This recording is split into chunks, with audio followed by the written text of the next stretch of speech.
Welcome back to the S&T Football Podcast. Today we are talking about the college football playoff first round. We have a very exciting matchup between the Texas A&M Aggies coming in at number 7 in the country versus the number 10 Miami Hurricanes. We all know the controversy that took place over the selection show Sunday when we saw Miami get the bump in over the Notre Dame Fighting Irish. There was probably the biggest controversy that happened this season with the playoff and whatnot. And a lot of stir around that with Notre Dame and their bowl opting out and all that good stuff. But Miami gets in somehow, some way, even with the two games that they faltered in early on in the season, losing to Louisville and SMU, and finding a way to bounce back from that. And riding the ship, because it would have been 2 years in a row they would have got left out at 10-2 had they not made it. So shout out to Miami. I know they're very excited for this one. Going on the road to College Station, the Kyle Field, one of the craziest atmospheres in all of college football. What a way to kick off the playoff. I mean, oh my goodness. As a fan, you just got to be like, wow, like this is all you ask for. This is what we all wait all year long for. This is exactly what we have been anticipating and clamoring for, and it's finally here. Saturday, we're gonna kick this thing off. Why is this game the first one on Saturday at noon? I don't know, but it's gonna be great either way. So, Tom, go ahead and take it. Miami and Texas A&M, boy oh boy. Uh, you know, I think a good reason that the committee made this a game was because these are the only two teams that beat Notre Dame this year. Now, as corny as that sounds, I do think that they wanted everyone to see. They go, okay, well, here you go. Here's the two teams that got in. Well, I guess Texas A&M was in either way, but here is the team, Miami, that we picked over Notre Dame last second. Which again, if you're a Notre Dame fan, I mean, you have to be pissed. Like I understand you have reasons, this, that, the other, but this is the way it is. Miami's in. They're playing Texas A&M. You're gonna watch the two teams that beat you. And what you're probably going to see is I think Texas A&M is probably going to shut down Miami pretty well. And the team that you should have beat, like Miami beat Notre Dame. Point blank period. Miami was the better team that week. Notre Dame probably should have beat Texas A&M that week. It was more on Notre Dame losing than Texas A&M winning, in my opinion, but that's neither here nor there. But Notre Dame's not in the playoffs, so now we get to see Miami and Texas A&M. Gonna be fun. Especially, I mean, in at Texas A&M Stadium, that place is going to probably be the loudest college football stadium of all time. I mean, I can only imagine playing against another big name program like Miami. I, I, you, I, you got to be excited for this. I mean, either Miami or Texas A&M. I mean, this game is going to be nuts. It's going to be fun to watch. I'm looking forward to it big time. I got Texas A&M winning. Their odds are -3.5, so they predict Texas A&M wins by 4. I think they win by 4, but it's not going to be much more than that. I think maybe Texas A&M wins by like a 5 or 6, 7 point margin. So, but give me Texas A&M over Miami. I love the game, love the matchup. Looking forward to it. Other than that, though, I'll let Cezanne take this one home.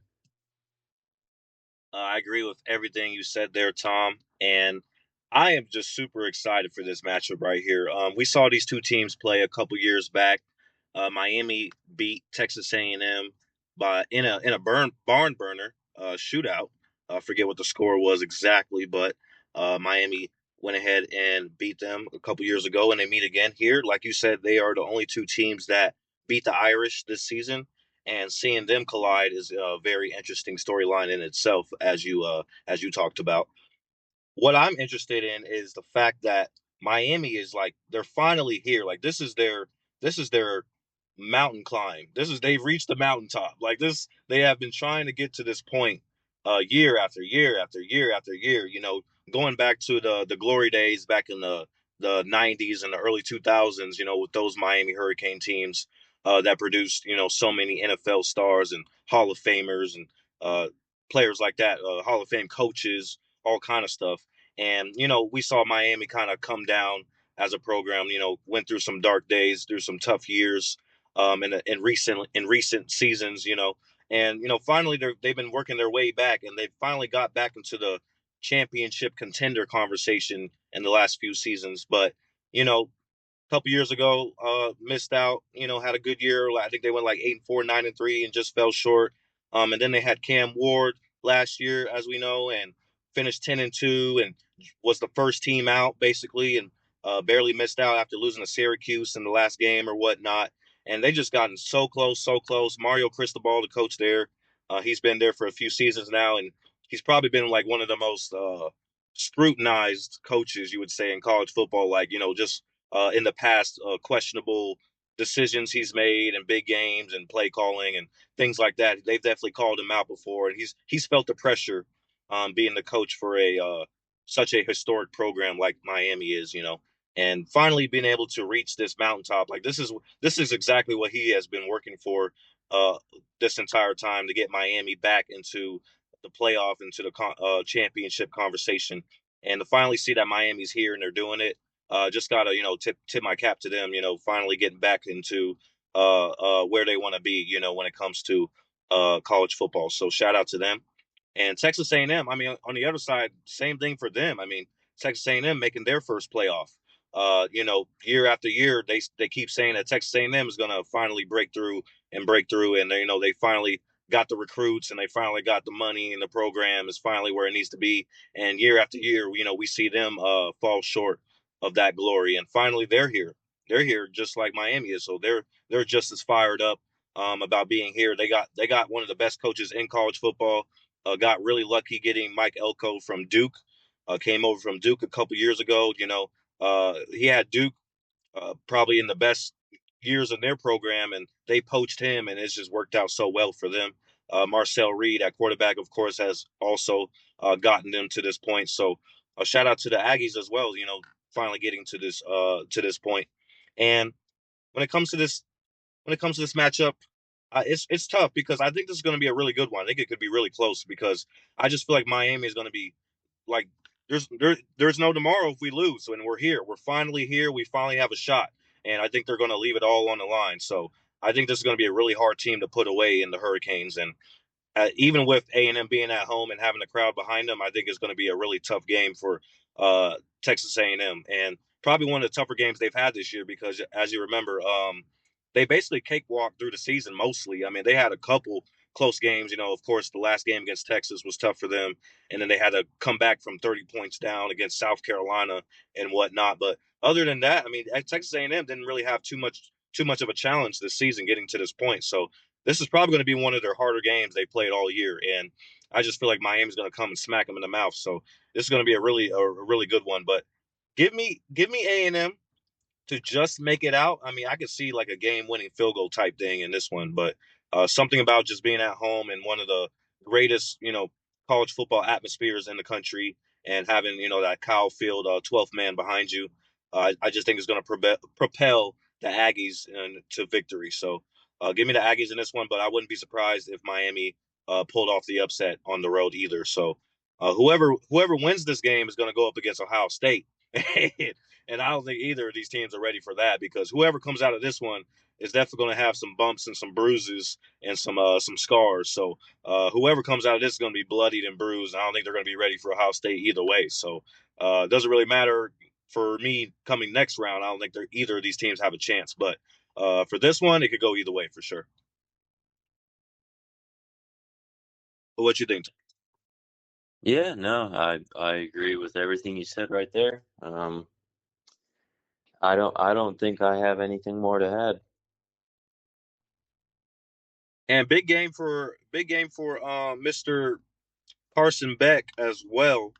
Of course, coming over from Georgia over the offseason. And, uh, quite a storyline right there as well. I mean, just a couple years ago, we were talking about Carson Beck being number one overall pick in the NFL draft, and obviously that did not age well. So, you know, going from Georgia, being the guy and being, one of the top quarterbacks in college football, and then kind of falling down. He got hurt, but he also was not playing well towards the end of his career at Georgia. And, I kind of think Georgia kind of just moved on from him after that injury. They were like, hey, we got Gunnar Stockton now. We're kind of good. So we don't really need you anymore. And he goes over to Miami and, big opportunity there. And then he has some interesting things happen in his personal life over the off season, and you thought, oh, that might kind of distract him and maybe affect his playing. And he started off the season very well, and then he kind of had a couple games where he did not play well. He threw 4 interceptions against Louisville, and just seeing the up and down roller coaster for Carson Beck, throughout his career has been quite the storyline to watch, and I think that's a very interesting impact of this game as well. This is probably the biggest opportunity of his career right here, other than his days at Georgia, finally being back in the spotlight, finally being back, where he used to be early on in his career. He definitely wants a redemption. Redemption is definitely on his mind here, able to show the country that he is the Carson Beck that, we thought he was early on at Georgia. So I think that's a very big thing as well. So he has a big opportunity to prove his worth and to give Miami their biggest win. You could probably say in program history, going back to the national championship days and in the past glory and all that. So very excited. Yes, sir.